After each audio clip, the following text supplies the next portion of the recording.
Bismillahirrahmanirrahim. Tuan Ketua, saya ingin mengucapkan banyak terima kasih kerana diberikan masa yang agak baik untuk kita membahaskan usul belanjawan pada tahun ini. Alhamdulillah. Wa bihi nasta'in. Seawal dan seafdalnya, marilah kita merafakkan rasa syukur setulusnya kepada Allah Subhanahu wa taala, pemilik zat yang berkuasa ke atas seluruh alam ini. Demikian juga limpahan selawat ke atas junjungan mulia Nabi Muhammad sallallahu alaihi wasallam, rasul pilihan yang menjadi penyuluh kepada sekalian umat, agar kita semua teguh menolak kebatilan dan gagah mempertahankan kebenaran. Tuan Ketua, selepas saya mendengar apa yang disampaikan oleh Yang Berhormat Tan Bun sebentar tadi, saya juga ingin mengambil kesempatan ini bagi mewakili Perikatan Nasional sekali lagi ingin merakamkan sokongan serta dukungan sepenuh jiwa raga terhadap perjuangan suci rakyat Palestin dalam menuntut erti sebuah kebebasan dan juga nikmat kemerdekaan. Setelah sekian lama mereka dizalimi, dianiayai serta ditindas rejim haram apartheid Israel. Konflik terbaru ini seperti yang disampaikan oleh Yang Berhormat Tan Bun tadi, akar puncanya adalah Zionis. Siri pengeboman ke atas Gaza sejak 2 minggu lalu meragut hampir 3,000 nyawa. Manakala lebih 9,000 lagi cedera. Ini adalah perbuatan genosid ke atas rakyat Palestin yang wajib ke atas kita semua menentangnya dengan sekuat-kuat iman dan atas nilai kemanusiaan sejagat. Saya ucapkan tahniah dan syabas kepada kerajaan melalui Yang Berhormat Tan Bun tadi yang akan menentukan supaya Malaysia sebagai sebuah kerajaan yang akan sentiasa menyokong apa saja yang diperlukan oleh rakyat Palestin. Tahniah dan syabas sekali lagi kepada Yang Berhormat Tan Bun. Larut Palestin. Tuan Yang di-Pertua, sementara Perdana Menteri berada di dalam Dewan, saya senada dengan Yang Berhormat Ketua Pembangkang. Kalau boleh, pihak kerajaan juga lihat beberapa perkara yang mungkin tidak sebesar yang dibayangkan oleh Yang Berhormat Perdana Menteri, tetapi keputusan segera mungkin perlu diambil. Contohnya, kebetulan Yang Berhormat Menteri Pendidikan pun ada dalam Dewan. Penyertaan Malaysia dalam Frankfurt Book Fair. Ada dua masalah. Pertama, mereka membatalkan majlis anugerah kepada seorang novelis wanita Palestin, Adania Shibli. Dan yang kedua, pengarah Frankfurt Book Fair membuat kenyataan yang berbaur sokongan solidariti kepada Israel. Kalau belum ada keputusan, saya cadangkan tarik penyertaan boykot Frankfurt Book Fair. Terima kasih.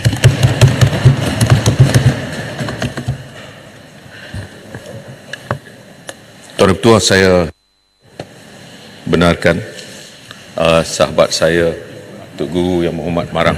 Ya. Assalamualaikum. Saya ingin memberi sedikit penyalahan peringatan. Di sana ada beberapa tindakan Israel yang mempermain-mainkan isu Asia Barat.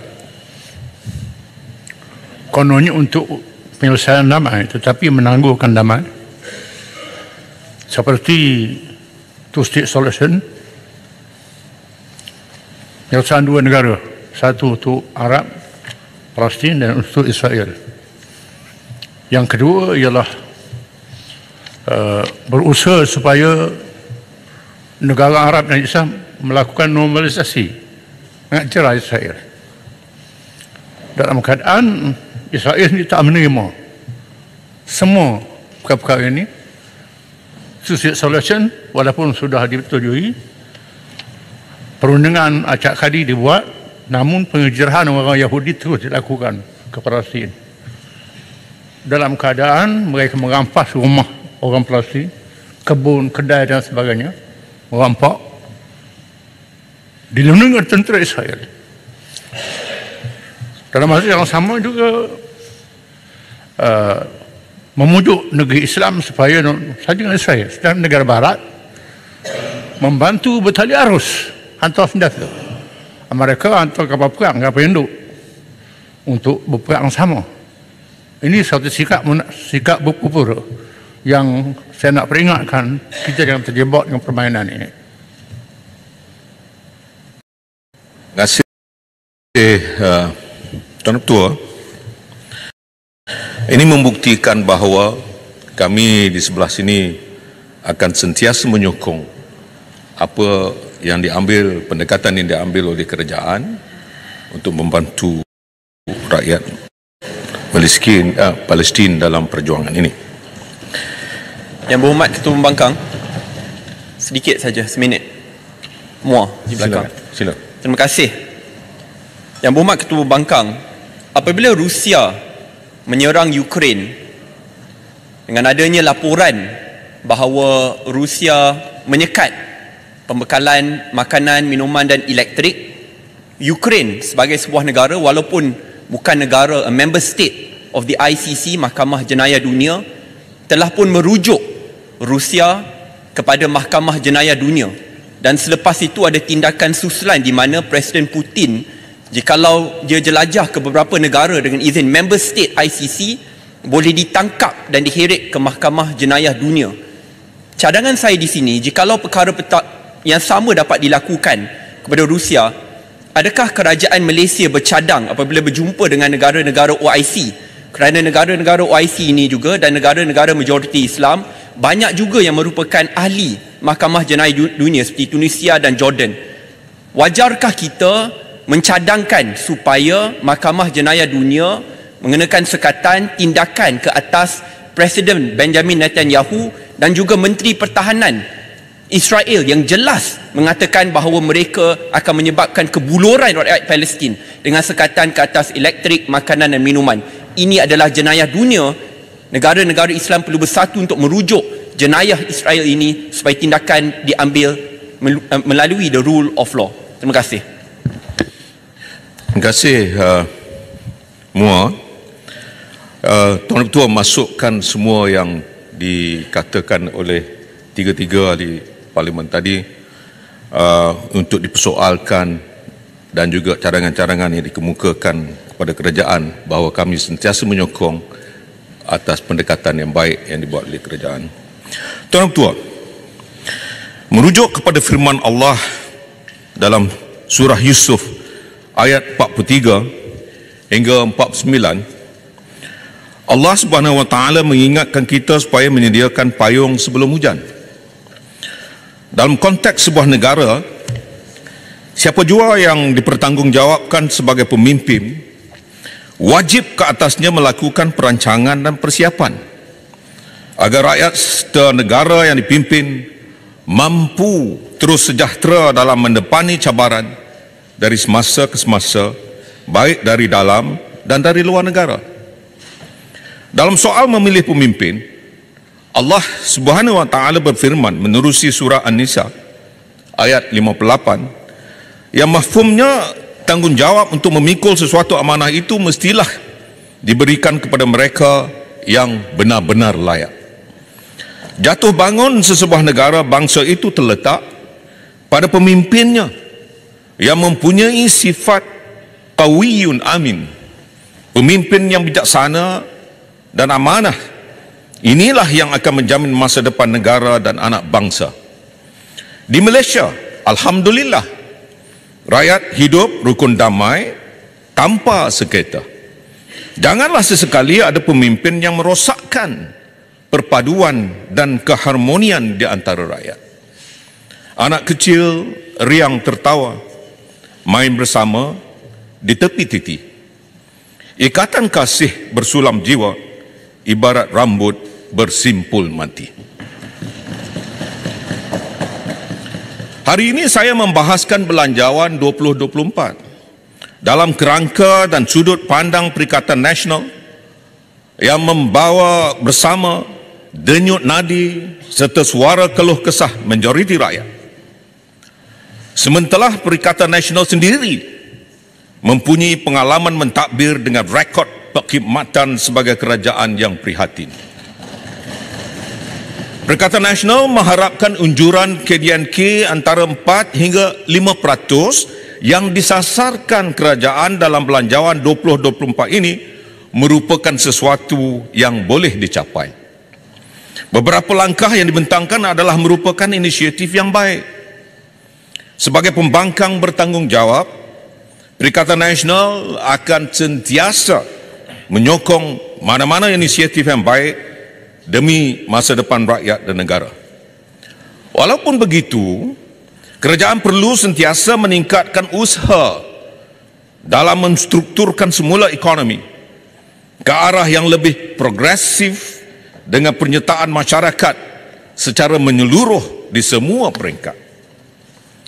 Tuan Ketua, kita sedar umumnya belanjawan akan sentiasa meningkat dari setahun ke setahun. Belanjawan 2024 yang memperuntukkan sejumlah 393.8 bilion ringgit adalah belanjawan yang tertinggi setakat ini. Tahniah. Malangnya hanya 90 bilion ringgit sahaja yang diperuntukkan untuk perbelanjaan pembangunan. Apabila dilihat dengan lebih teliti, peratus peruntukan pembangunan bagi Belanjawan 2024 adalah sebanyak 23%, dan peratusan ini adalah hampir sama dengan peratus perbelanjaan pembangunan bagi Belanjawan tahun 2023. Melalui Belanjawan 2024 ini, kerajaan madani dilihat lebih bersungguh mahu mengejar kadar defisit fiskal yang lebih rendah berbanding menyediakan satu belanjawan yang membantu rakyat dan merancakkan pertumbuhan ekonomi negara. Apa guna berbangga dengan penurunan kadar defisit fiskal, penurunan kadar inflasi dan penurunan kadar pengangguran, tetapi realiti sebenar yang dialami oleh rakyat di bawah sana adalah amat berbeza sekali. Strategi pengurusan defisit fiskal dalam belanjawan ini pastinya mempunyai hubung kait dengan pengurusan hutang serta liability yang ditanggung kerajaan. Ini pastinya yang mendorong kerajaan untuk mengurangkan peruntukan bagi pemberian subsidi dan perbelanjaan pembangunan. Persoalannya, apakah pendekatan ini merupakan sesuatu yang baik kepada sebuah negara kecil yang sedang membangun dan juga mahu keluar daripada perangkap negara berpendapatan menengah atau middle income trap? Apakah strategi ini boleh menjamin kesejahteraan rakyat dan kemakmuran ekonomi negara? Belanjawan 2024 seharusnya dirangka dengan mengambil kira strategi pengurusan hutang yang bertanggungjawab, bukannya hanya gairah mengejar angka makroekonomi defisit fiskal semata-mata. Adakah penting untuk mewujudkan perasaan? Adalah penting untuk mewujudkan perasaan feel good dalam kalangan rakyat bahawa mereka mempunyai wang yang cukup untuk dibelanjakan. Kerana ini boleh meningkatkan pasaran domestik dan merancakkan ekonomi negara. Jangan kita lupakan kisah sebuah keluarga yang terpaksa tinggal dalam kereta akibat kesempitan hidup. Adalah amat menyedihkan, membayangkan bagaimana perasaan mereka apabila didendang secara berlebihan naratif bahawa subsidi yang sepatutnya mereka nikmati, bantuan terpaksa dicatur demi untuk menurunkan angka defisit fiskal negara. Pengurusan fiskal yang bijaksana mampu merancangkan pertumbuhan ekonomi negara, memastikan rakyat dapat menikmati limpahan kek ekonomi dengan lebih adil melalui pengurusan subsidi dan bantuan kerajaan yang lebih efisien. Tuan Ketua, Perikatan Nasional bimbang dengan intonasi dan naratif yang amat berhormat Tambun dalam pembentangan belanjawan 2024 yang memberikan gambaran negatif kepada golongan kaya. Saya heran, sudah acap kali yang amat berhormat Tambun melabelkan mereka sebagai golongan maha kaya yang seolah-olah melakukan banyak kesalahan. Apa salahnya kerajaan merangkul dan menggarap penyertaan semua pihak, termasuk golongan ahli perniagaan yang berjaya dalam menyumbang kepada pertumbuhan ekonomi negara, terutamanya dalam usaha menarik pelaburan luar dan mencipta peluang pekerjaan kepada rakyat. Larut. Realiti hari ini menyaksikan bahawa pembahagian kek ekonomi antara pekerja dan syarikat di Malaysia adalah pada tahap yang rendah, di mana pekerja hanya menikmati 32% kek ekonomi berbanding pihak syarikat yang menikmati 67% daripada kek ekonomi. Okey, terima kasih Larut, terima kasih Tuan Direktur. Berkaitan dengan isu maha kaya, Yang Amat Menteri telah membentang bajet sebanyak 2 kali. Pertama pun sebut berkaitan dengan maha kaya, baru ni pun maha kaya juga. Jadi seolah-olah masyarakat memahami bahawa maha kaya di Malaysia ni adalah satu dosa. Jadi dalam masa yang sama, kerajaan memohon bantuan daripada golongan maha kaya ini untuk membantu masyarakat. Apa pandangan Larut? Apakah, berapa sisikah Yang Amat Tambun ini dalam masa yang sama menghentam golongan maha kaya dan masa yang sama juga memohon bantuan, mendatangkan untuk bantuan daripada maha kaya? Apa pandangan Larut? Terima kasih. Al-Ustaz sambung, Larut. Terima kasih Yang Berhormat Larut. Memetik tentang naratif maha kaya, Yang Amat Berhormat Perdana Menteri ada menyebut, memberi naratif yang agak negatif kepada maha kaya. Sebelum ini juga Yang Berhormat Perdana Menteri ada menyebut nak menoktahkan kemiskinan. Setelah kita noktahkan kemiskinan, orang itu akan ada pendapatan dan akan jadi kaya. Jadi kemiskinan pun kita nak noktahkan, maha kaya pun tak boleh. Jadi sebenarnya kita nak capai apa? Miskin tak boleh, kaya tak boleh. Jadi kita nak apa sebenarnya? Orang menjelaskan Wabi Larut. Terima kasih. Tambahan sikit. Setujukah Wabi Larut supaya Yang Berhormat Tambun menyenaraikan golongan maha kaya yang disebutkan supaya nanti kalau kita perintah kita boikot terus? Terima kasih. Tuan Ketua, di atas apa yang dibangkitkan oleh rakan-rakan saya tadi, saya kira maha kaya yang dimaksudkan adalah mereka yang mungkin melanggar perkara yang tidak perlu saya sebutkan di sini, tetapi mendapat hasil yang boleh menyebabkan perasaan tidak senang rakyat di seluruh negara. Itu saya mengharapkan yang sedemikian rupa. Siapa yang saya sebutkan tadi dalam realiti menyaksikan bahawa pembahagian kek ini, peratusan bahagian pempasan pekerja kepada KDNK sebagai contoh, atau CEGDP ini adalah amat membimbangkan jika dibandingkan dengan peratusan pembahagian ekonomi negara yang lebih. Jadi ini saya mahu kerajaan melihat ini semua. Kerana di Korea Selatan sebagai contoh, ekonomi ini atau CEGDP ini rasionya 48% pekerja, 42% syarikat. Afrika Selatan 47% pekerja, 46% syarikat. Justru kerajaan seharusnya memujuk para pemilik atau pengusaha perniagaan atau maha kaya untuk membahagikan gig ekonomi hasil perniagaan mereka dengan adil, bukannya mewujudkan perasaan tidak senang antara pekerja dan syarikat. Walau bagaimanapun, Perikatan Nasional tidak akan berkompromi dengan mana-mana pihak yang memperoleh kekayaan hasil daripada kegiatan ekonomi gelap seperti rasuah, judi, dadah dan mana-mana aktiviti yang tidak bermoral dan merugikan negara. Terima kasih Yang Berhormat Larut. Terima kasih Datuk Yang Di-Pertua. Saya nak tambah sikit, bajet ni macam bajet gambar Tamil. Berlakon hentam orang kaya tapi kawan dengan orang kaya. Dalam masa yang sama seolah-olah membela golongan orang susah yang ada dalam negara ini. Tapi dalam bajet ni, daripada cukai 6% naik 8%. 2% ini unjurannya berapa tak habang.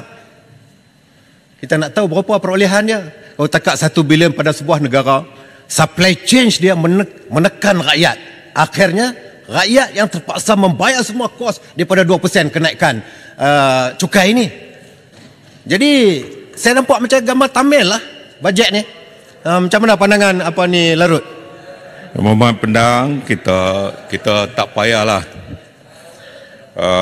begitu sekali anggapan kita, sebab saya yakin daripada ucapan Yang Amat Berhormat Tambun, saya nampak akhir-akhir itu memohon supaya kita dapat kerjasama untuk menentukan negara ini dibangun dengan lebih baik dan adil. Ni sekejap Larut. Jadi Larut tadi ni tak habis tu sebab tu. Tak apa. Nah, ni macam ni. Tak apa. Duduk dulu lah. Ya, biar saya ulas sikit. Jadi nak ulas, okey. Saya lihat, kalau kita lihat zaman Nabi SAW, ada beberapa tokoh yang kita kategorikan maha kaya lah. Amr bin Auf sekali berniaga dengan 700 ekor unta. Bayangkan 700 kontena sekali pergi bisnes. Sayyidina Uthman bin Affan. Persoalannya ialah, kalau kita lihat dari segi data yang ada, golongan maha kaya atau golongan kaya ni, dia menyumbang kepada sumbangan besar kepada pembangunan negara. Persoalan kita ialah, berapa persen sumbangan golongan maha kaya atau T20 kepada ekonomi negara? Mungkin boleh. Terima kasih. Saya minta supaya kerajaan dapat menjawab berapa peratus daripada sumbangan T10 cukup untuk menunjukkan bahawa mereka dapat membantu dari segi pembangunan ekonomi negara. Tuan Yang Bertuah, sebagai sebuah negara perdagangan yang sedang membangun, Belanjawan 2024 seharusnya bersifat mesra pertumbuhan atau pro-growth, mesra perniagaan atau pro-business, dan mesra rakyat atau pro-people.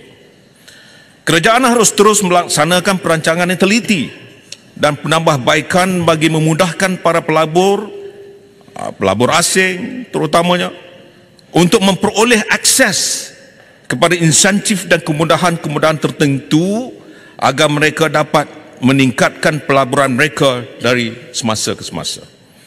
Pendekatan seperti ini merupakan pendekatan ekonomi yang telah pun dan akan terus dibawa oleh Perikatan Nasional. Ianya penting bagi merancangkan pertumbuhan negara sekaligus mencipta lebih banyak peluang perniagaan dan peluang pekerjaan berpendapatan tinggi kepada rakyat. Alhamdulillah, pendekatan mesra pelabur dan perniagaan semasa Perikatan Nasional menjadi kerajaan telah terbukti membuahkan hasil yang lebih baik, di mana jumlah pelaburan asing atau foreign investment dalam tempoh separuh tahun 2022 berjumlah 90.6 bilion ringgit adalah jauh lebih tinggi daripada tempoh yang sama pada tahun 2023, iaitu sebanyak 63.3 bilion ringgit.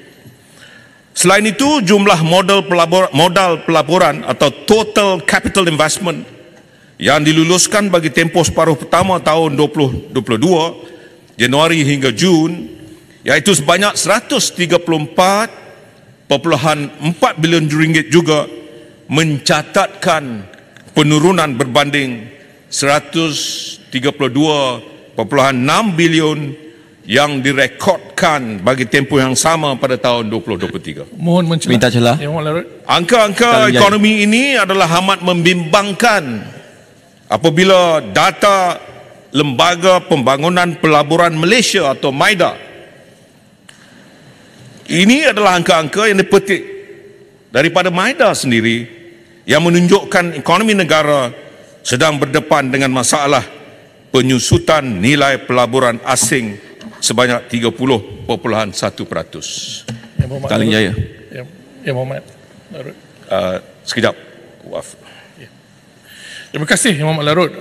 Saya agak curiga dan juga ingin mengetahui sebenarnya daripada Yang Berhormat Tambun, beberapa pengumuman pelaburan yang diumumkan seperti Tesla, contohnya Julai 14, Tesla will bring tens of thousands of skill jobs opportunities. Tapi bila kita lihat di New York baru-baru ini, Perdana Menteri Thailand yang baru, Tavisin, yang mengumumkan Tesla akan membuka kilang gigafactory-nya. Jadi di mana sebenarnya pelaburan yang akan menghasilkan puluhan ribu peluang pekerjaan berkualiti di bawah ekonomi madani. Dan saya tengok laporan daripada South China Morning Post. Ini penjelasan daripada Timbalan Menteri Pelaburan Indonesia, Septian Haryo Seto. Mereka tidak merisaukan tentang Tesla di Malaysia. Kerana bagi Indonesia, mereka kata ianya hanyalah untuk sales dan distribution, bukan manufacturing bateri. Seperti yang dijanjikan oleh Yang Berhormat Tambun. Jadi, Yang Berhormat Larut, apakah ini satu janji overhype daripada kerajaan madani tentang pelaburan yang berkualiti tinggi? Taling Jaya sambung. Celah. Sebab itulah saya merasakan bahawa apa yang kita ingin lakukan adalah satu pendekatan yang agak berbeza bila kita sebut tentang foreign investment yang ingin dibawa masuk itu. Jangan kita cerita sesuatu yang sedap didengar tapi akhirnya tidak menguntungkan kita sama sekali. Okey, terima kasih. Tadi disebut bahawa di pihak Perikatan Nasional tidak akan sama sekali bersetujui dengan kegiatan yang tidak bermoral untuk membangunkan ekonomi. Soalan saya adalah, adakah cara pembangunan ekonomi Perikatan Nasional dibuat melalui dengan penambahan cabutan khas perjudian yang berlangsung, yang dinaikkan daripada 8 kali kepada 22 kali semasa pemerintahan Perikatan Nasional? Terima kasih Taling Jaya. Mungkin sebab itu menyebabkan Yang Berhormat Senator Zafrul diambil dan ditukarkan ke Kementerian MITI. Collective responsibility. Tuan Yang Berhormat Larut, Kabinet ada collective responsibility. Tuan Ketua, Terima kasih. Minta sudah laluan lama negara Larut, ini minta laluan Larut. Dan Tuan perangkap Ketua minta negara laluan daripada Larut. berpendapatan menengah, iaitu middle income trap. Malaysia memerlukan enjin pertumbuhan ekonomi yang baru serta perubahan dalam kerangka dan hala tuju ekonomi untuk membolehkan potensi sebenar ekonomi dioptimumkan. Adalah menjadi harapan Perikatan Nasional untuk melihat ekonomi negara ini membangun sehingga diiktiraf sebagai paksi ekonomi dalam rantau ini sebelum tahun 2030. Sehubungan itu, Perikatan Nasional menyeru kerajaan. Kita seru kerajaan untuk memberikan perhatian khusus kepada sektor-sektor ekonomi yang berpotensi untuk dijadikan enjin baru pertumbuhan negara. Ini termasuklah ekonomi masa hadapan, ekonomi digital, pendidikan, pelancongan, pertanian moden dan industri bernilai tinggi. Ya. Terima kasih Yang Berhormat Larut. Yang Berhormat Larut tadi sebut figures pelaburan yang disebutkan oleh Yang Berhormat Tambun banyak sekali. Pengalaman saya dalam pelaburan dan industri ini, kadang-kadang syarikat-syarikat yang nak melabur dia akan flash. Dia kata nak melabur 20 bilion, 10 bilion. Tapi akhirnya sebenarnya figure itu tak semestinya figure yang sebenar. Jadi yang penting ialah Wabi Larut ialah kita perlu lihat kepada figures yang terakhir yang diumumkan oleh MIDA setiap 3 bulan quarterly sehingga 1 tahun. Barulah kita tahu apakah sebenar jumlah pelaburan yang diterima Larut. Itu amat penting sebab kalau kita dengar dari segi apa yang Berhormat Tambun sebut, kita memang syok, figurnya amat tinggi. Lagi satu Yang Berhormat Larut, sementara saya masih lagi di sini. Berhormat Larut cerita tentang nak meningkatkan ekonomi negara, GDP dan sebagainya. Saya kurang faham kenapa kerajaan hanya menumpukan terhadap industri pembuatan semata. Sebenarnya kalau kita nak menjadi sebuah negara yang maju, sumbangan daripada sektor perkhidmatan mestilah tinggi, ya, lebih daripada 60%. Semua negara maju dalam dunia sektor perkhidmatan mesti tinggi 60%, 70%, manakala perbuatan 30-34%. Tapi tak disebut dalam bajet ini dan juga dalam rancangan Malaysia yang ke-12 yang dikaji semula tentang sektor perkhidmatan. Boleh Larut berikan respon kepada ini? Akan kita sebut nanti dalam hujah-hujah yang akan dibangkitkan oleh semua ahli-ahli Parlimen Perikatan Nasional. Tuan Ketua, saya ingin sambung. Kerajaan harus berpandangan jauh dengan memberikan tumpuan khas kepada ekonomi karbon sebagai contoh yang merupakan komoditi baru dalam rantaian ekonomi global. Industri ekonomi masa hadapan berkaitan karbon ini mempunyai potensi luar biasa dengan keupayaan untuk mewujudkan hampir 50,000 peluang pekerjaan baru dalam bidang berkaitan. Justru itu Perikatan Nasional menyeru agar kerajaan memberikan tumpuan khusus Pelan Tindakan Mobiliti Rendah Karbon atau LCMB 2021-2030 yang dirangka oleh Kerajaan Perikatan Nasional sebelum ini, agar Malaysia boleh muncul sebagai peneraju industri karbon dan tidak hanya menjadi sekadar pengguna semata-mata.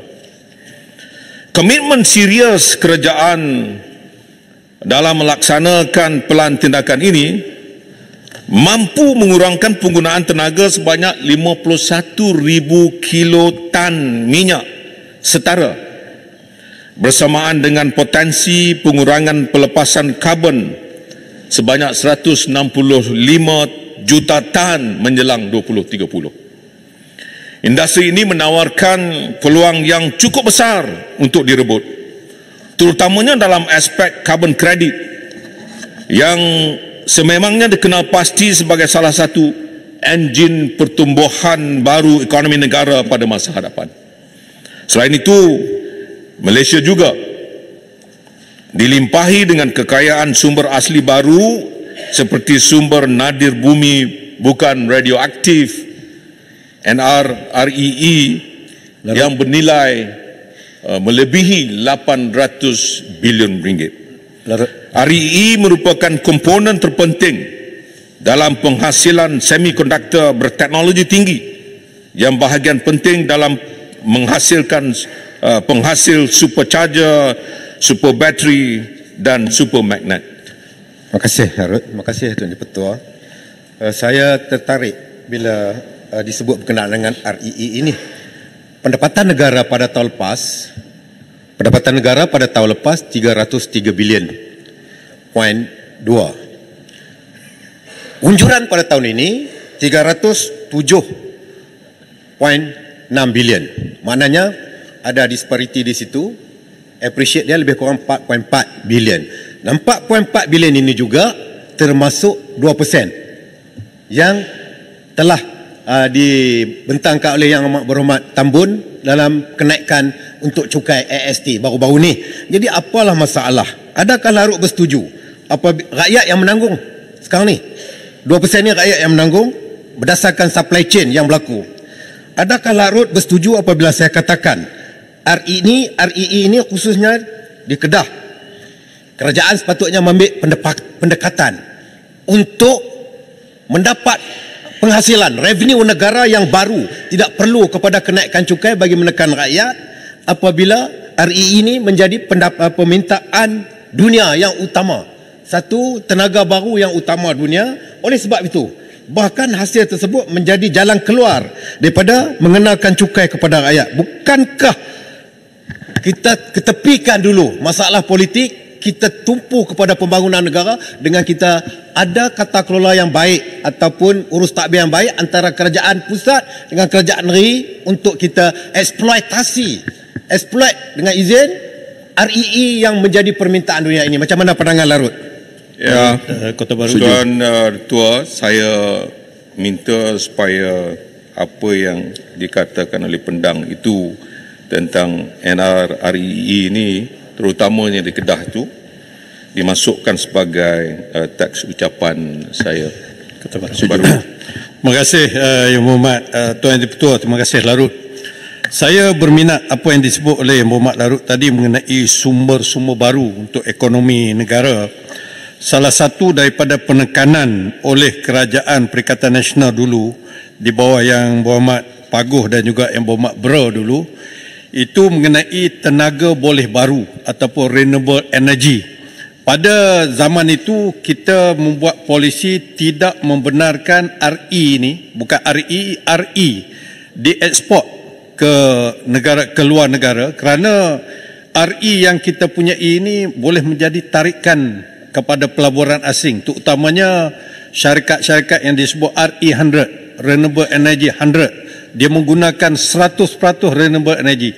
Tapi kerajaan yang ada sekarang ini telah mengubah dasar ini, di mana dibenarkan RE ini dieksport, menyebabkan pelabur-pelabur yang telah mengesahkan pelaburan mereka di dalam negara ini telah menarik balik pelaburannya. Apa pandangan Larut? Tuan Ketua, saya bersetuju dengan apa yang dikatakan oleh Yang Berhormat Kota Baru, bahawa kadang-kadang strategi untuk kita meningkatkan pelaburan dalam negara ini, kita kena lihat dari segi keseluruhannya. Jangan kita guna short term gain semata-mata dengan hanya menjual renewable energy ini dan akhirnya menyebabkan kurang pelabur untuk membuka dan membesarkan industri mereka dalam negara. Sepatutnya kerajaan melihat strategi yang mana yang boleh menguntungkan dan memberi peluang pekerjaan kepada rakyat, seperti apa yang telah pun dilakukan oleh Perikatan Nasional sebelum ini. Jadi saya bersetuju dengan pandangan Ketua Baru untuk kerajaan melihat semula akan perkara ini. Pada masa yang sama, Larut sikit saya nak kait. Okay. Pada masa yang sama, Malaysia harus bersedia untuk melonjakkan sektor pembuatan elektrik dan elektronik negara ke tahap yang lebih canggih, berteknologi dan bernilai tinggi bagi memenuhi permintaan global yang lebih rumit dan kompleks. Apa dibangkitkan oleh Kota Baru dan apa diucap oleh Larut ialah kita negara mempunyai polisi untuk sampai net zero 2050. Tindakan pihak kerajaan menjual RE ke negara luar, dia akan mengganggu targeted kita, pencapaian kita pun, fokus kita untuk mencapai net zero 2050. Dan saya bimbang bahawa tindakan tersebut bukan sahaja merugikan sasaran tersebut, bahkan peluang-peluang pekerjaan yang akan diambil. Contohnya ada negara jiran kita, Singapura, sanggup ambil RE daripada Laos. Ya. Dia sanggup. Kenapa? Kerana polisi pada waktu itu kita tak jual, melainkan kita akan jual tenaga biasa. Ya, dan ini saya fikir dia akan menjejaskan capaian negara dan dia akan impact pada semua sistem yang kita bangunkan. Minta pandangan. Terima kasih Tuan Ketua. Saya mengharapkan supaya kerajaan sekali lagi menilai semula, kerana kalau dibeli daripada jauh, contohnya Laos, segala infrastruktur, kos, itu diambil kira oleh Singapura, kerana mereka tidak boleh dapat daripada Malaysia pada awalnya. Maka sebab itu kita mempunyai strategi long term untuk menentukan negara Malaysia adalah sebuah negara yang bukan hanya dapat mengeluarkan renewable energy, tetapi menarik minat pelabur-pelabur yang besar-besar untuk datang ke Malaysia dan melabur, membuka kilang-kilang yang boleh mendapat harga yang lebih premium apabila penggunaan energi itu diwawarkan kepada dunia. Mohon pencerahan, mohon penjelasan, Narut. Ekonomi digital menyediakan peluang yang besar untuk menjadikan Malaysia sebuah negara berpendapatan tinggi, dan dunia kini semakin dipengaruhi digital, baik dari aspek interaksi masyarakat, operasi perniagaan, sehinggalah kepada kaedah penyampaian perkhidmatan oleh kerajaan. Mengambil kira rantau Asia Tenggara yang memiliki pasaran internet keempat terbesar di dunia dan pasaran e-dagang yang sedang berkembang begitu cepat sebagai komoditi masa hadapan, negara mesti menguasai pendigitalan dan meraih peluang untuk kekal relevan serta berdaya saing. Justru Malaysia harus mempunyai dasar yang jelas dalam memberikan kesedaran, mengadaptasi, seterusnya menguasai ekonomi masa depan, dan bukan hanya menjadi pengguna. Kegagalan mengadaptasi ekonomi masa hadapan akan menyebabkan antaranya data raya negara akan dikuasai masyarakat global menerusi platform digital merentas sempadan. Yang Amat Ketua Pembangkang. Ya, ekonomi digital merupakan ekonomi baru yang perlu diterkai oleh kerajaan. Semua kerajaan berlumba-lumba untuk menguasai ekonomi digital, dan tentu sekali ini perlu dilakukan oleh kerajaan. Dewan ini merupakan dewan yang boleh memperlihatkan keterhadapan kita dari segi penguasaan peranti, penguasaan teknologi moden. Tetapi kita kecewa pagi ini bila dibuat ruling oleh yang di-Pertua, peranti dan live telecasting daripada Dewan kini tidak boleh dilakukan.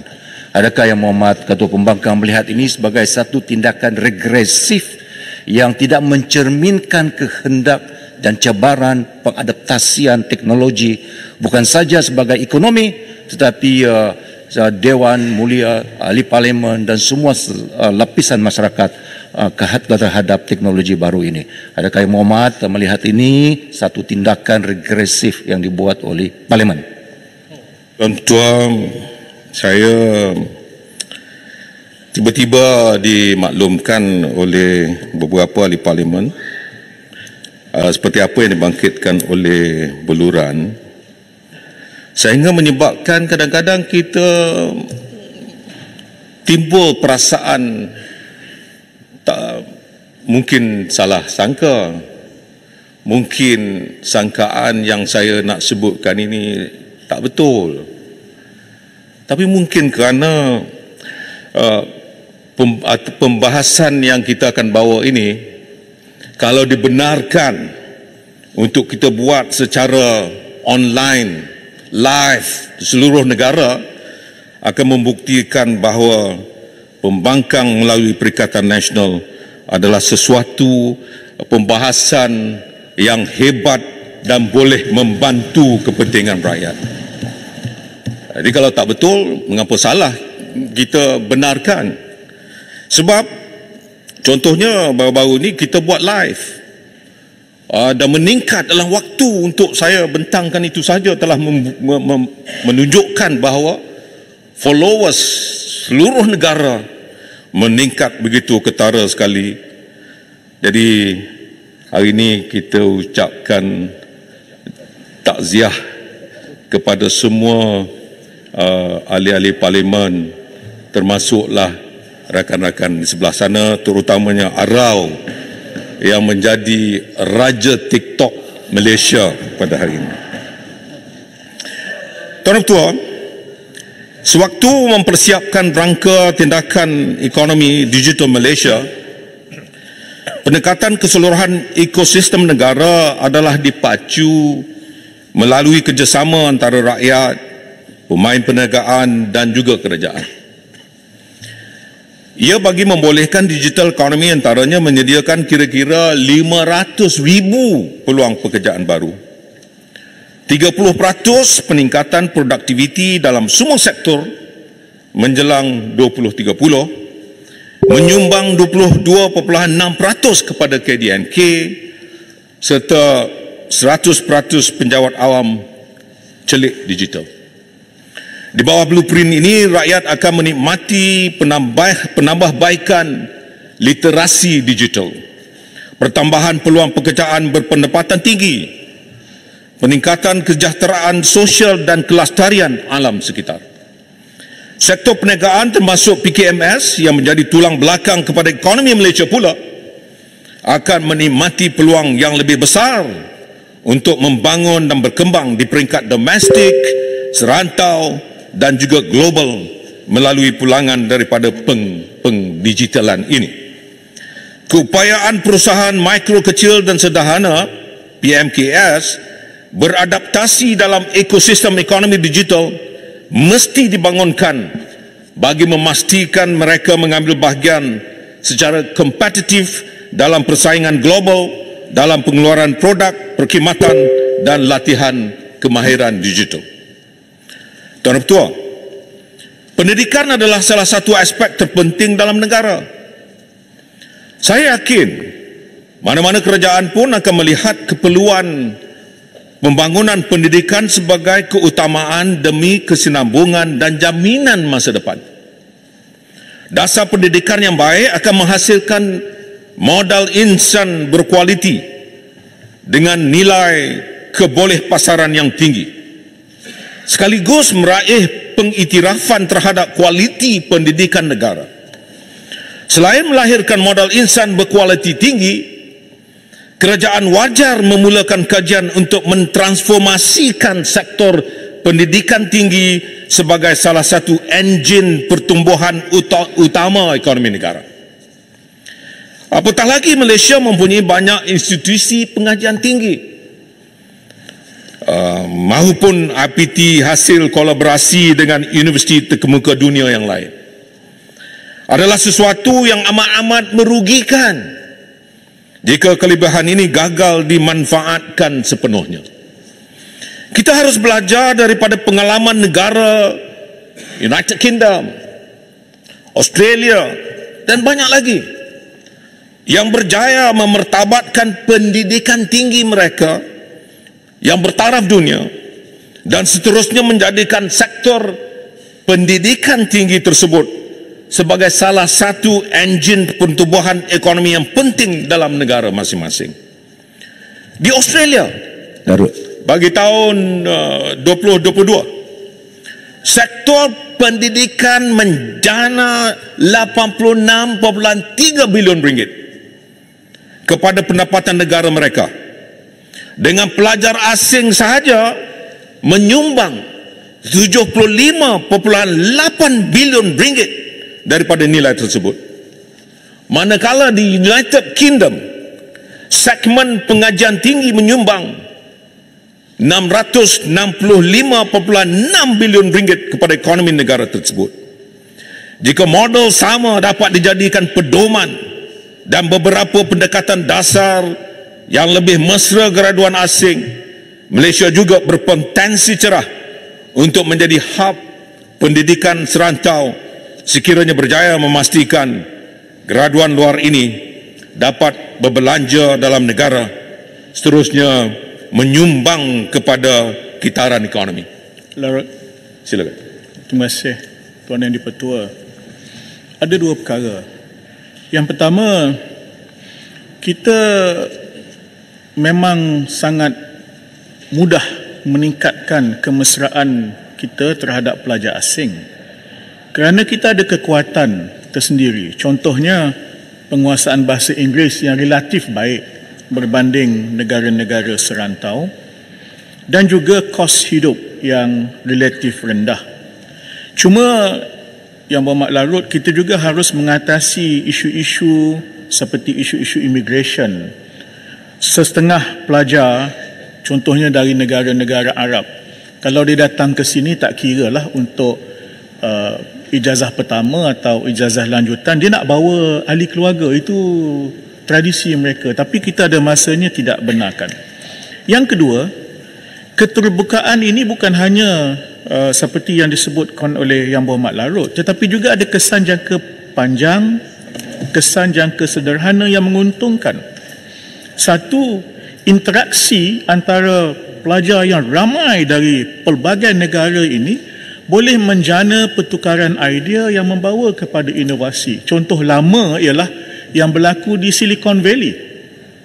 Kita boleh ada contoh-contoh yang baru. Dan yang keduanya, mereka akan jadi duta-duta kecil Malaysia apabila mereka pulang ke negara mereka dan memegang jawatan-jawatan penting dan berniaga, menjadi peniaga di negara mereka.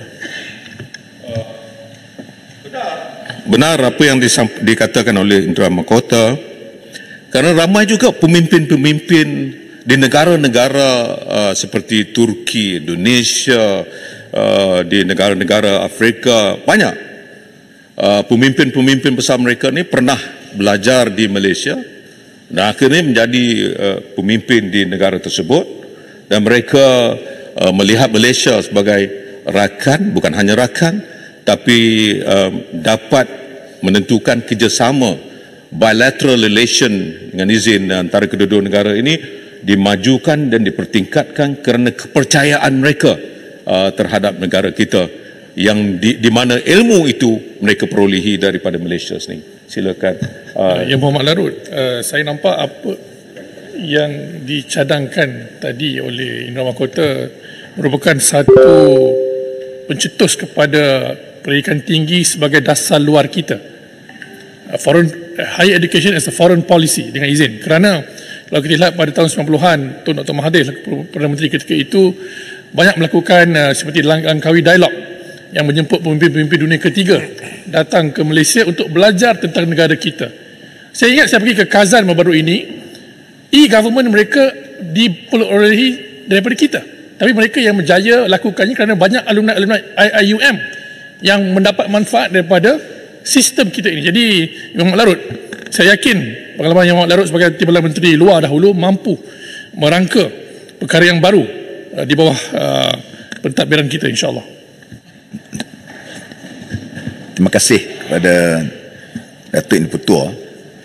Yang Berhormat Larut, saya melihat banyak kajian-kajian yang dibuat di universiti, terutamanya daripada IPTA kita, yang mendapat pembiayaan daripada kadang-kadang daripada MUSTI, daripada Grand IRPA, daripada GLC untuk membuat kajian-kajian yang memang amat menarik. Tetapi malangnya outcome yang dihasilkan oleh pengkaji-pengkaji kita di universiti, perkara itu tidak dikomersialkan. Ia hanyalah untuk kenaikan pangkat daripada Profesor Madya kepada Profesor, ataupun daripada Profesor Grade C kepada Grade B dan sebagainya. Kita minta supaya apa yang dihasilkan oleh pengkaji-pengkaji ataupun daripada pensyarah-pensyarah kita universiti ini dijadikan sebagai satu bahan komoditi ataupun bahan yang boleh kita niagakan dan juga boleh menjadikan sebagai kelestarian kepada universiti untuk kita jualkan produk ini, dan penghasilannya akan dapat pendapatan kepada universiti. Pandangan Larut. Terima kasih. Terima kasih kepada kedua-dua berhormat ini. Saya ingin Tuan Ketua masukkan ucapan mereka ni sebagai ucapan saya juga. Silakan. Terima kasih Larut, terima kasih Speaker. Setujukah Larut kerana Malaysia adalah di antara negara Commonwealth, dan juga Malaysia juga adalah di antara negara yang dipandang tinggi dalam OIC. Jadi kita punya market atau kumpulan sasar kita banyak sebenarnya ada di sana. Jadi kalau negara kita ini mempromosi dan menaik tarafkan pendidikan tinggi kita. Jadi setuju tak Larut dengan kita ada REE, sumber-sumber yang begitu kaya di dalam negara kita, ini adalah potensi untuk menjadi hub pendidikan global yang begitu cerah masa depan. Terima kasih. Memang saya setuju sama sekali Yang Berhormat Kapa. Idea yang baik seperti ini juga saya minta supaya kerajaan melihat semula akan apa yang kita sampaikan ini, bahawa education atau pendidikan menjadi salah satu punca atau sumber ekonomi yang boleh kita pertingkatkan. Tuan Ketua, saya ingin melihat kepada pelancongan, sektor pelancongan. Kepelbagaian dan keharmonian negara ini ditambah dengan kecantikan alam semula jadinya, menjadikan Malaysia sebenarnya destinasi pelancongan yang amat menarik dan mesti dilawati. Mesti dilawati.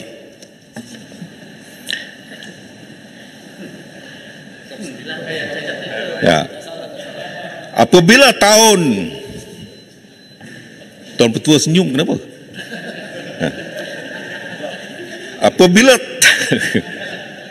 Apabila tahun melawat Malaysia ditetapkan pada tahun 2026,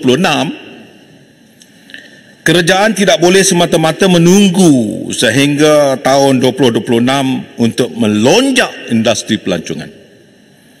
Sebaliknya, kerajaan perlu mengambil peluang daripada trend pemulihan ekonomi sektor pelancongan di seluruh dunia dan juga kejatuhan nilai ringgit untuk melonjakkan industri pelancongan ke tahap yang jauh lebih tinggi.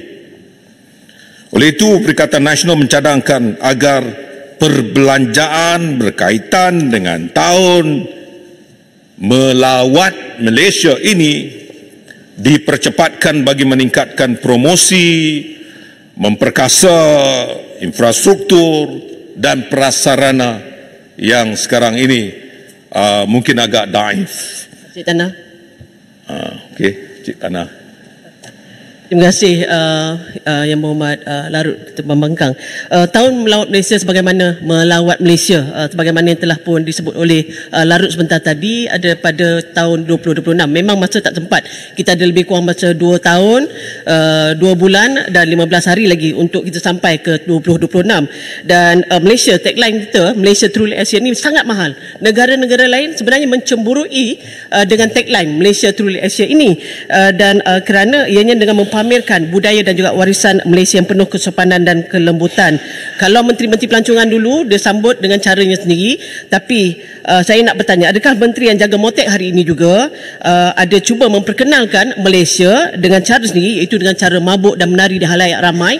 Adakah ini cara kerajaan madani yang nak dipertunjukkan kepada orang luar? Saya nak tanya, adakah ini ada cara yang tepat?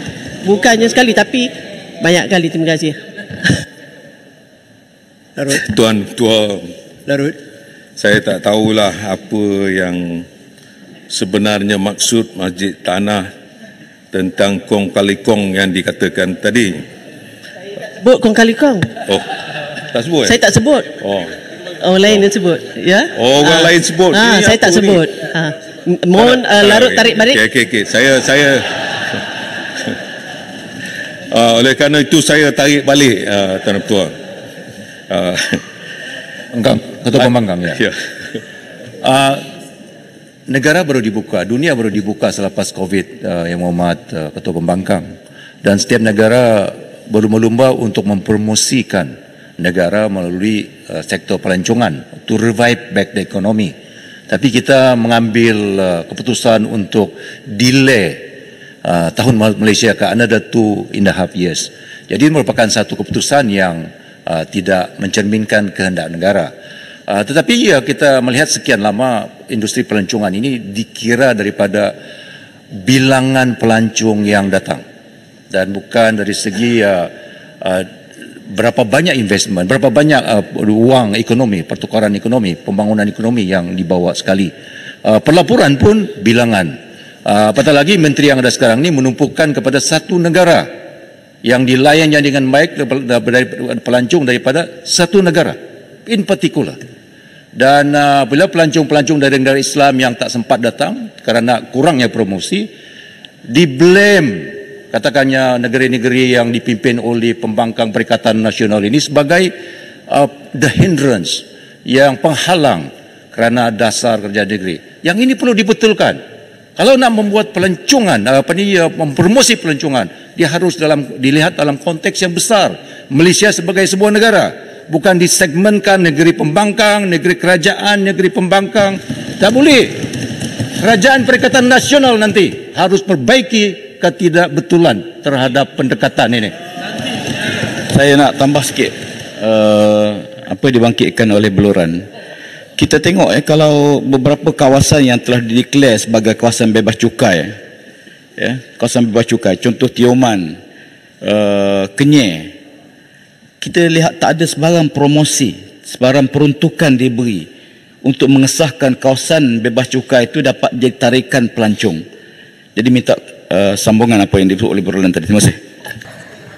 Saya ingin sambungkan tentang langkah-langkah segera bagi melonjakkan sektor pelancongan yang saya sebutkan tadi akan secara tidak langsung membantu memperkukuh nilai ringgit yang berada melebihi RM4.70 akhir-akhir ini.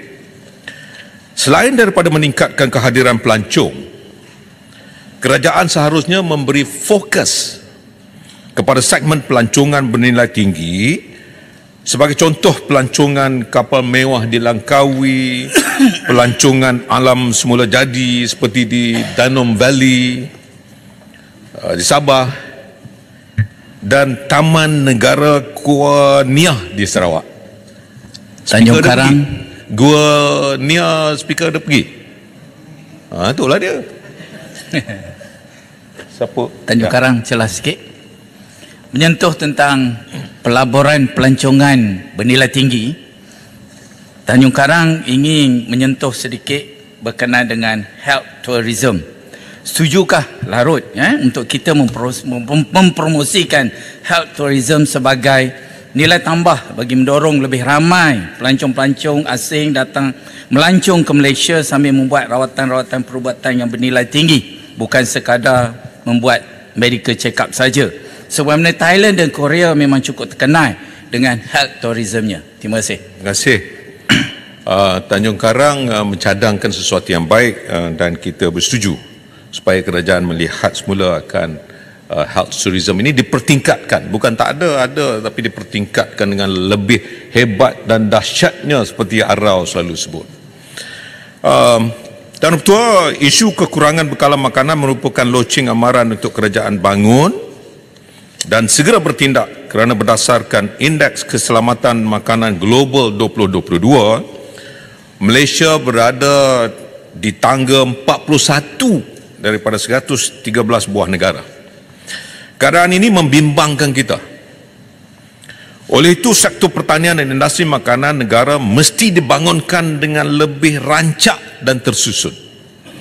Pengeluaran makanan perlu menjadi salah satu agenda utama negara. Pertanian sebagai perniagaan perlu dijenamakan semula melalui pelbagai insentif, antaranya penyediaan infrastruktur dan kawasan pertanian serta insentif berkaitan penggunaan teknologi termasuk smart farming management dan precision agriculture. Ini boleh menarik lebih ramai anak muda termasuk generasi kedua dan ketiga Felda untuk bergiat aktif dan menyumbang kepada pertumbuhan sektor pertanian. Institusi pendidikan tinggi, agensi milik kerajaan dan sektor perbankan juga perlu memainkan peranan penting bagi mendedahkan golongan usahawan tani muda kepada R&D terbaru, menyediakan latihan dan pemasaran serta kemudahan pinjaman. Mohon laluan. Greg, ya. Terima kasih Yang Berhormat Larut selaku Ketua Pembangkang. Saya tertarik bila Yang Berhormat Larut ada sebut berkenaan dengan Felda tadi. Jadi saya sebagai anak broker Felda melihat bahawa kerajaan sebenarnya seharusnya serius untuk membangunkan industri keterjaminan makanan negara ni. Antaranya kita ada banyak agensi tanah berkelompok seperti Felda, kita ada FEKRA, kemudian kita ada RISDA ke tengah kalau di Terengganu, kemudian di Kelantan kita ada Kesedah, di Kedah, di Kedah dan juga Kejora di Johor. Jadi setujukah Yang Berhormat Larut agar kerajaan mengerahkan semua agensi-agensi ini untuk terlibat secara serius dalam pembangunan industri makanan negara? Terima kasih. Terima kasih Muhammad Greg. Ini adalah cadangan yang baik yang sepatutnya kita lihat semula supaya semua agensi-agensi ini kita libatkan dan pertingkatkan peranan mereka untuk membantu bagi menangani masalah yang saya sebutkan tadi. Langkah ini penting bagi membantu mencapai sasaran yang digerakkan oleh kerajaan, iaitu meningkatkan tahap sara diri ataupun self-sufficient level SSL dan mengurangkan kebergantungan negara kepada import makanan yang mana ketika ini berjumlah melebihi 60 bilion setahun, 60 bilion ringgit setahun. Insentif kerajaan perlu fokus kepada peningkatan hasil pertanian.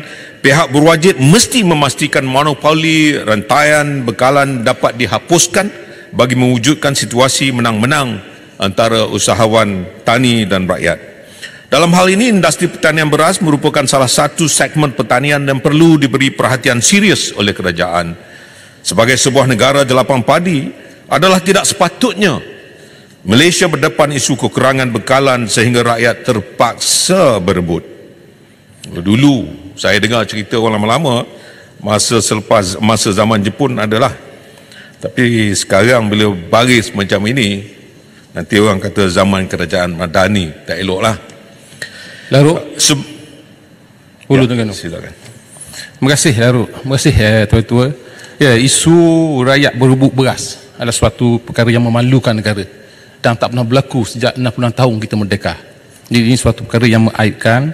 Di samping itu, kegagalan kerajaan menangani isu gula masih belum selesai, isu minyak masak dan juga currency yang semakin lemah sekarang. Bersujukah Larut bahawa kerajaan hari ini dikategorikan sebagai kerajaan gagal kerana tak mampu menangani isu kos hidup. Yang keduanya, Larut, menunjukkan ketidakseriusan kerajaan hari ini kerana sehingga hari ini Menteri KPDN kos hidup tidak lagi dilantik. Bersujukah Larut dengan pandangan tersebut? Jangan tanya saya setuju ataupun tidak. Minta kerajaan perbetul dan perbaiki segala apa kelemahan yang ada hari ini. Puan Yang Berhormat Yang Ketua, setelah meneliti dokumen rasmi berkaitan belanjawan 2024, termasuk ucapan Yang Berhormat Tambun pada hari Jumaat lalu, pakar-pakar ekonomi dan rakyat masih kabur kerana terdapat banyak perkara yang tidak dijelaskan secara terperinci. Seharusnya kerajaan memperincikan berapakah anggaran kutipan hasil melalui pelaksanaan. Pertama, cukai keuntungan modal sebanyak 10%, cukai barang bernilai tinggi antara 5 hingga 10%, dan peningkatan duty excise bagi minuman bergula sebanyak 10 sen per liter. Kerana ini kalau dapat diperincikan, barulah kita tahu anggaran dan kutipan hasil negara untuk kita laksanakan perkara yang lebih baik. Rakyat juga ingin tahu berapakah penyebatan yang diperolehi kerajaan melalui langkah-langkah penyasaran subsidi. Seperti pertama, pengapungan kawalan harga ayam dan telur. Ini nak mengapungkan kawalan harga ayam dan telur. Kedua, melaksanakan penggunaan elektrik bersasar dan penyasaran subsidi diesel. Selain itu, definisi dan mekanisme pelaksanaan cukai barang bernilai tinggi juga tidak diperincikan dalam mana-mana dokumen rasmi belanjawan 2024. Sehingga kan memberi gambaran seolah-olah kerajaan ini melaksanakan dasar umumlah dulu, nanti kemudian kita fikirlah. Kita tidak mahu itu kerana penjelasan serta perincian terhadap nilai anggaran hasil dan penyipatan kerajaan ini adalah amat penting bagi membolehkan rakyat menilai kewajaran kerajaan melaksanakan langkah-langkah tersebut yang pastinya memberikan kesan terhadap kehidupan seharian mereka. Tadi ramai kawan-kawan saya telah pun bertanya kerana peningkatan cukai perkhidmatan SST kepada 8% sebagai contoh. Hanya dianggarkan dapat meningkatkan hasil sekitar 1 bilion ringgit saja. Yang bersamaan 0.25% daripada belanjawan 2024. Manakala langkah ini boleh menyumbang kepada kenaikan harga barang keseluruhan dalam rantaian bekalan. Jadi jangan sebut naik 8% tapi tak fikir masalah yang lebih besar. Adakah kerajaan, dengan sebab itu saya nak tanya, adakah kerajaan sudah membuat perbandingan cost benefit analysis antara pelaksanaan GST pada kadar yang lebih rendah sebagai contoh daripada 6% berbanding dengan kita nak meningkatkan SST kepada 8%. Muhammad Larut sedikit ya. Tadi disebut ramai tanya di luar sana, tidak ada penjelasan apabila dikurangkan itu apakah kesannya, apabila ditarik subsidi ini berapa banyak menyebabkan kekurangan subsidi dan sebagainya. Dan apabila kita lihat, saya lihat daripada anggaran pendapatan ya, disebut SST peningkatan 2% ini secara keseluruhannya peningkatan hasil, kalau kita tak disebut ya, tapi kita tengok dalam jadual tersebut sekitar lebih sedikit daripada 1 bilion. Tetapi apakah kerajaan telah melihat kesan tindakan ini kepada inflasi secara keseluruhannya? Jadi itu penting kerana apabila terdapat segmen-segmen yang terkesan dengan kenaikan ini, secara keseluruhan kita bimbang kenaikan inflasi dan tekanan pada rakyat pada tahun hadapan. Dan apakah persediaan kerajaan untuk menyediakan rakyat dalam menghadapi situasi sebegini? Jadi itu perlu dijelaskan oleh kerajaan. Terima kasih. Muhammad Speaker, saya minta supaya kerajaan menjawab apa yang dibangkitkan oleh Putrajaya ini. Kita juga mempersoalkan tentang flip-flop decision yang telah pun dengan izin Yang Berhormat, seperti Menteri kata lain, Perdana Menteri cakap lain, soal pekerja asing contohnya. Ketika pelancaran ekonomi Bandani pada 27 Julai, Yang Amat Berhormat Tambun melaungkan komitmen kerajaan untuk mengurangkan kebergantungan kepada pekerja asing dalam sektor kurang mahir.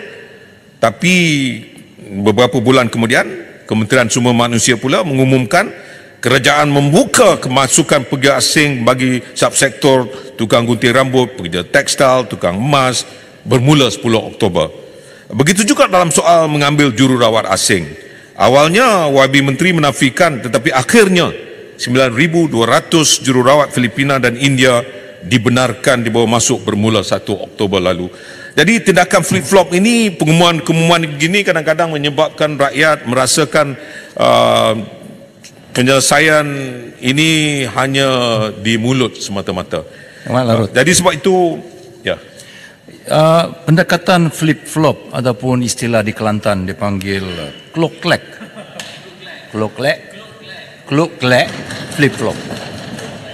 Yang ini akan mengganggu pertumbuhan ekonomi dan keyakinan rakyat terhadap kerajaan ini.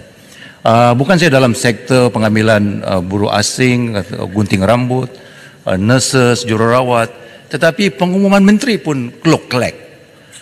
Menteri Pertanian kata akan dihapuskan subsidi ayam dan telur. 2 hari selepas itu Perdana Menteri kata dilanjutkan subsidi ayam dan telur. Dalam pembentangan bajet, sekarang ini dikatakan dalam masa 2 minggu ini akan dihapuskan subsidi ayam dan telur. Yang ini mengganggu pertumbuhan industri dan keyakinan rakyat terhadap kerajaan. Yang Muhammad Larut jadikan ini sebagai iktibar, besok nanti PN jadi kerajaan, yang ini kita elakkan sama sekali ya. Saya nak masuk selepas itu, Yang Berhormat Speaker, saya nak masuk bab yang lain tentang satu perkara yang agak tertekan pada hari ini, iaitu untuk meringankan beban mereka melalui beban kos sara hidup yang dihadapi oleh rakyat. Saya atau Perikatan Nasional mencadangkan agar kerajaan mempertimbangkan menubuhkan satu agensi khas bagi menyelaras pemberian bantuan kerajaan seperti agensi Centrelink di Australia. Agensi khas ini merupakan pelengkap kepada sistem pengkalan data utama atau PADU yang telah dimulakan oleh Perikatan Nasional bagi menyediakan gabungan maklumat sosioekonomi isi rumah dalam negara untuk menyelaras dan melakukan sesuatu yang lebih efisien di masa hadapan. Yang Muhammad Larut, kalau saya boleh tambah sedikit ya, apabila kerajaan bercakap tentang penyusunan semula subsidi, apa yang paling penting adalah kita kena pastikan bahawa bantuan yang nak disampaikan kepada rakyat itu sampai kepada kumpulan yang betul-betul memerlukan. Kita tak nak nanti yang ada yang patut dapat tak dapat, yang tak patut dapat lebih. Sebab itu seperti mana dalam tawaran Perikatan Nasional dalam untuk PRU ke-15, kita maklumkan bahawa kalau kita menang pada waktu itu, which is kita menang ya, kita akan tubuhkan satu agensi berpusat, one stop center, bermodelkan seperti mana Centrelink di Australia ini. Kerana apa? Kita ingin memastikan supaya pemberian bantuan ini dengan adanya pengkalan data itu dapat kita susun dan kita pastikan supaya pemberian bantuan itu dapat dilaksanakan dengan lebih tersusun, dengan lebih efisien. Jadi agensi ini penting sebab ada yang kata seolah-olah agensi baru. Tak perlu. Kita perlu susun Jabatan Kebajikan Masyarakat dan beberapa komponen lain dalam kerajaan, susun sahaja bentuk satu agensi baru, kita tingkatkan kecekapan pemberian bantuan. Terima kasih Larut. Ya, itulah yang ingin kita cadangkan supaya ianya dapat melakukan sesuatu yang lebih baik di masa hadapan. Saya nak masuk tentang dasar gaji progresif dan productivity linked wage system. Pada 24 Ogos lalu, Menteri Ekonomi mengumumkan bahawa dasar gaji progresif telah diluluskan di peringkat Kabinet dan butirannya akan dibentangkan dalam Belanjawan 2024. Kita tunggu-tunggu, tetapi tiada langsung pengumuman berkenaan pelaksanaan dasar tersebut dalam ucapan baru-baru ini. Realitinya, konsep struktur gaji berdasarkan produktiviti ini bukanlah sesuatu yang baru. Pada tahun 2022, ada majikan dalam negara telah melaksanakan Productivity Linked Wage System PLWS yang lebih kurang sama yang ingin diumumkan oleh Menteri Ekonomi, dan saya nak maklumkan hanya 18% saja yang lakukan secara sukarela. Angka tersebut tidak meningkat dan ianya daripada tahun 2016, sebelum itu lagi sehingga tahun 2017 angkanya tidak meningkat kerana tidak ada sesuatu yang boleh menentukan ada satu pengumuman yang lebih baik seperti melakukannya sebagai satu mandatory kepada semua syarikat-syarikat. Tuan dan Ketua, saya nak masuk tentang projek infrastruktur dan pengangkutan yang berjaya. Larut, minta celahan. Terima kasih Puan Yang Dipertua. Terima kasih Yang Berhormat Larut, Ketua Pembangkang. Saya nak minta pandangan daripada Larut. Adakah Larut bersetuju apabila saya katakan reform dalam bajet kali ini tidaklah satu langkah yang cukup berani? Berani bila kita umum, tapi pelaksanaannya, enforcementnya entah ke mana. Berkaitan dasar gaji progresif sampai sekarang tidak ada lagi maklumat terperinci tentang pelaksanaannya. Yang Berhormat Menteri ada umum akan bagi bantuan kepada majikan yang mana bagus, tapi bagaimana dan apakah mekanismenya? Sepatutnya sebagai usaha untuk merealisasikan wawasan kemakmuran bersama 2030, kerajaan perlu memberi perhatian terhadap productivity linked wage system ataupun PWS dengan izin, dan Industrial Harmony Index IHI yang menggalakkan keharmonian perusahaan serta mensuburkan perkongsian perniagaan. Secara tidak langsung, produktiviti syarikat serta pendapatan pekerja akan meningkat dan seterusnya menjana pendapatan negara. Itu terpulanglah apakah cara yang patut Yang Amat Berhormat Tambun ambil kira, sebab baru-baru ini diumumkan pelaksanaan dasar gaji progresif, tapi ianya hanyalah secara sukarela dan tidak mandatory. Saya nak sambung tentang projek infrastruktur. Projek infrastruktur pengangkutan yang berjaya pasti memberi kesan yang positif kepada urbanisasi sebuah kawasan. Ini membawa maksud urbanisasi boleh dipercepatkan melalui ketersambungan atau connectivity mobility setempat.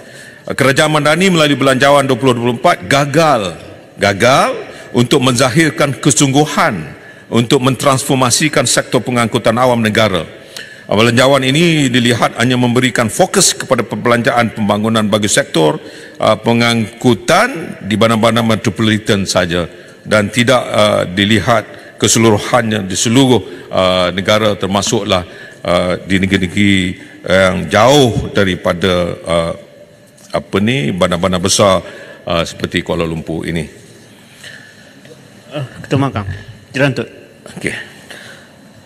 Terima kasih kepada Ketua Pembangkang dan juga Tuan Speaker. Saya amat bersetuju dengan pendapat Ketua Pembangkang berkaitan dengan ketersambungan mobiliti setempat melalui pengangkutan awam, dan ia adalah selari dengan dasar pengangkutan negara tahun 2019-2030.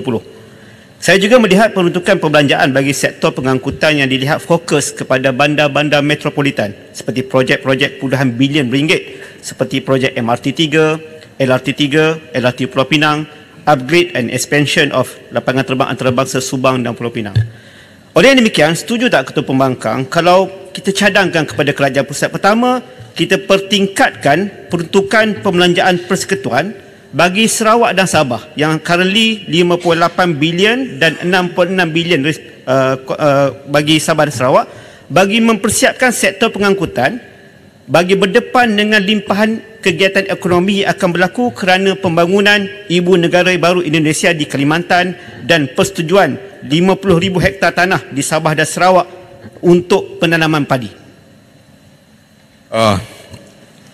Yang berhormat Speaker, saya nak supaya ianya dimasukkan sebagai ucapan saya.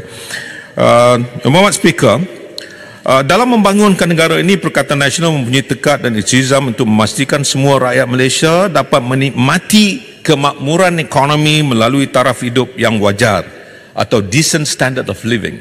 As we move forward, no one left behind, dengan izin. Sehubungan itu, kerajaan seharusnya mengambil langkah yang lebih tegas dan berani dalam menangani jurang ekonomi antara kumpulan pendapatan etnik dan wilayah. Seperti apa yang Jerantut sebut tadi, Yang Tambun mengumumkan bahawa peruntukan pembangunan bagi Sarawak sebagai contoh meningkat pada 5.8 bilion bagi tahun 2024 berbanding 5.6 bilion bagi tahun 2023. Nampak ada penambahan, tetapi manakala negeri Sabah juga sama ditingkatkan kepada 6.6 bilion berbanding 6.5 bilion pada tahun 2023. Minta celahan larut dari Seratok. Okey, Seratok.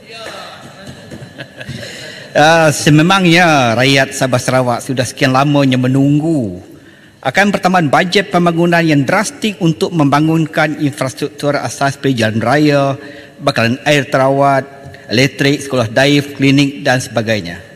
Kalau dikira dari jumlah keseluruhan bajet pembangunan sebanyak 90 bilion, maka peratusan bajet pembangunan untuk Sabah Sarawak yang dibentangkan oleh Kerajaan Madani adalah hanya 13.8 bilion, 13.8% saja.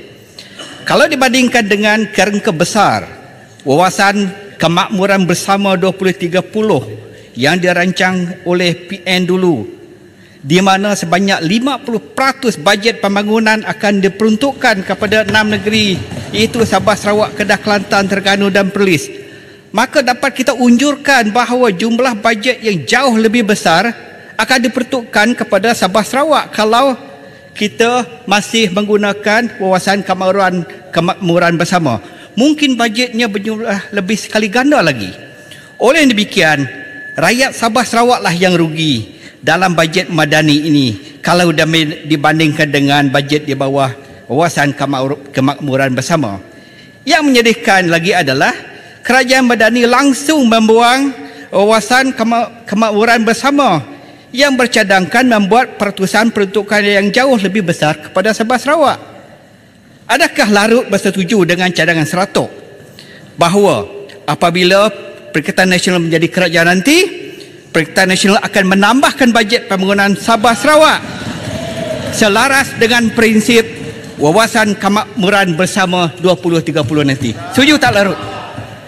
Ya, kalau cadangan Seratok sebegitu rupa, insya-Allah kita akan bantu Sabah dan Sarawak. Yang berhormat Ketua Pembangkang, Tuan Ketua. Oh, muah. Okey. Terima kasih. Jangan, saya tinggal 4 minit, boleh sambung sikit saja lagi. Ya? Bagulong sudah. Ucapan Ketua Pembangkang mesti boleh. Terima kasih. Saya meneliti ucapan Yang Amat Berhormat Perdana Menteri dan kritikannya terhadap wawasan kemakmuran bersama. Cuma ia agak pelik kerana dengan kritikan tersebut, walhal pada tahun 2018, 2019, Yang Berhormat Perdana Menteri turut merupakan ahli parlimen kerajaan yang turut mendukung dalam ucapannya wawasan kemakmuran bersama ini. Bukan itu saja, perkara ini dibentangkan di kabinet dan diputuskan bersama, di mana Timbalan Perdana Menteri turut merupakan ahli parlimen daripada keadilan. Ada ramai lagi menteri-menteri lain yang turut merupakan menteri pada hari ini. Walhal boleh dikatakan, oh ini hanya ciptaan barat, World Bank. Saya rasa itu tidak jujur. Cuma persoalan tambahan saya, kalau nak kritik wawasan kemakmuran bersama, persoalan yang diajukan oleh rakyat di luar sana, bagaimana pula belanjawan pada hari ini ataupun yang telah diguna pakai pada tahun ini? Dulu kita berikan bantuan terus kepada kerajaan negeri, Kelantan dan Terengganu. Terengganu 1.2 bilion, Kelantan 400 juta ringgit. Kini kita dimaklumkan oleh kenyataan Menteri Besar Terengganu, di mana hanya 400 juta saja yang disalurkan. Dan dalam ucapan-ucapan, ya, semasa kempen katakan seperti perlu merayu dulu. Kerana seperti ini adalah duit milik, hak milik peribadi, bukan duit milik rakyat. Mana kemakmuran bersama dalam bab ini? Dan sampai ke hari ini dengan izinnya belum terjawab lagi. Mengapa parlimen kerajaan diberikan setiap satu dapat 4 juta ringgit, pembangkang dapat RM0 Malaysia? Jangan hukum rakyat. Terima kasih. Terima kasih Muak. Oleh kerana dah bangkitkan tentang isu WKB atau wawasan kemakmuran bersama ni, memang betul Yang Amat Berhormat Tambun kata ini idea barat dan Bank Dunia.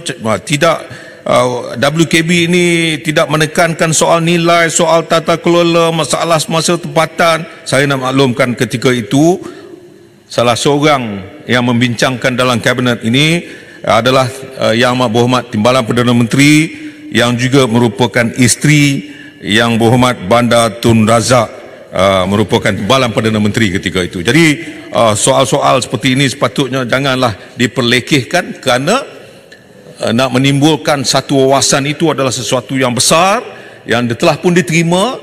Ramai daripada mereka yang sekarang ini masih lagi di sebelah sana itu adalah mereka yang telah pun melulukan, seperti Seremban, Kota Raja, semua adalah kumpulan-kumpulan yang telah pun meluluskan wawasan ketika itu. Ramai lagi. Jadi Yang Berhormat Speaker, saya nak landing kerana tinggal 1 minit ni. Saya risau nanti walaupun saya tengok, saya takut. Kalau tengok janganlah terlampau jeling, saya terpaksa tunduk. Jadi saya takut nak tengok gitu, Muhammad. Jadi saya nak maklumkan sedikit tentang kedaulatan undang-undang, asas keyakinan rakyat dan pelabur. Segala perancangan ekonomi walau sebaik mana pun dirangka, ianya masih tidak memadai jika aspek tak berurus ke atas kedaulatan undang-undang dan keluhuran perlembagaan gagal dipatuhi dengan baik oleh kerajaan. Kedaulatan undang-undang perlu ditegakkan secara adil. Jangan hanya kerana dendam politik kita menyalahgunakan kuasa dan kedudukan yang ada dengan melakukan intimidasi serta ugutan ke atas true politik. Sebaliknya, mereka yang sekapal dengan kita dilepaskan begitu saja. Saya mengamati ucapan Yang Amat Berhormat Tambun yang mengajak kita semua kembali kepada politik membina. Inilah pendekatan yang selama ini dibawa oleh Perikatan Nasional. Sebelum berkuasa berjanji, kononnya akan memberi kebebasan bersuara kepada rakyat. Tetapi setelah memegang tampuk kuasa, kritikan rakyat pun dibalas dengan ugutan kereta peronda polis di depan rumah. Jadi saya akhirnya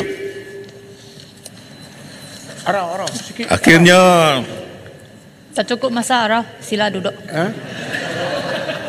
Tak bagi laluan. Sila gulung. Sikit saya nak gulung, tapi sebab tadi jangan bagi Araf. dia habiskan dua. Biarlah, sikit. Sikit lah. Ini penting. Sebab Yang Berhormat Larut telah membentangkan ucapannya dalam bajet yang lepas. Kemudian bajet pada hari ini, saya nampaknya ianya jatuh ke tong kosong, tidak ada tindakan. Jadi apakah yang Berhormat nak bertanya kepada kerajaan, apakah tindakan yang telah diambil berhubung dengan cadangan yang dibawa tempoh hari? Contohnya kerajaan minta untuk menyaman surat khabar Agencia Nova.